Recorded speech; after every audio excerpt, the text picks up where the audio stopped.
ओम नमो भगवते वासुदेवाय. श्री सार्थ एकनाथी भागवत अध्याय 23.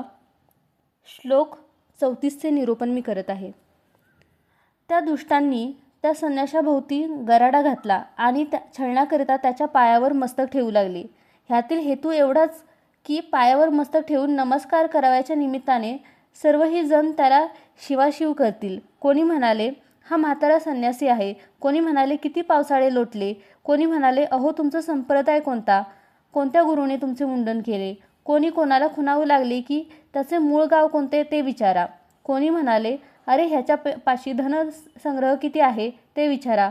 कोणी म्हणाले, अहो स्वामी तुमचे मूळ गाव कोणते, तुम्ही व्यापारी की उद्मी, कोणत्या गावी तुम्ही राहता. कोणी म्हणाले, ह्याच्याजवळ थोडासा पैसा आहे. कोणी म्हणाले, छे आता हा द्रव्यहीन झाला आहे. कोणी म्हणाले, अरे त्यांना त्रास देऊ नका, तो पूर्ण विरक्त संन्यासी आहे.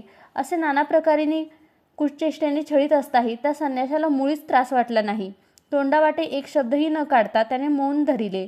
काही भाषण बोलेच ना. कोणी म्हणाले, हा त्रिदंडी संन्यासी दिसतो. त्या त्रिदंडाचे कारण असे की हा पूर्वी मोठा धनसंपन्न होता.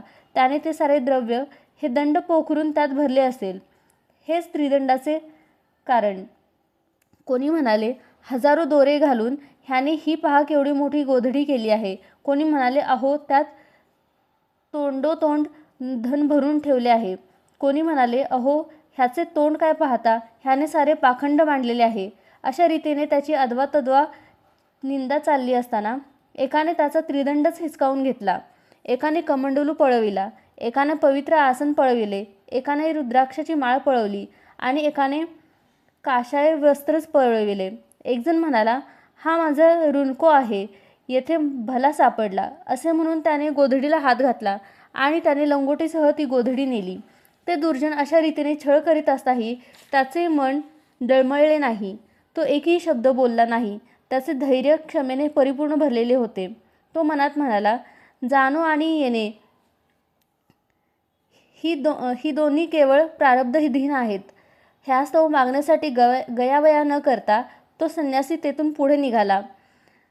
संन्यासी निघून जाताना पाहून लबाडांमधले जे मुख्य पुढारी होते ते त्याला साष्टांग नमस्कार घालून अत्यंत नम्रपणाने विनंती करू लागले. ते म्हणाले, हर हर, आमच्या हातून मोठा अपराध घडला. हे रानलेक माजले आहेत. योग्य कोण आणि अयोग्य कोण ह्याचा विचारच करत नाहीत. स्वामी महाराज, आपण मनामध्ये राग येऊ देऊ नये. कृपा करून आपली वस्त्रे घ्यावी. ह्याप्रमाणे पाया पडून त्याला कुचेष्टाने पुरता छळण्याकरता पुन्हा परत आणले.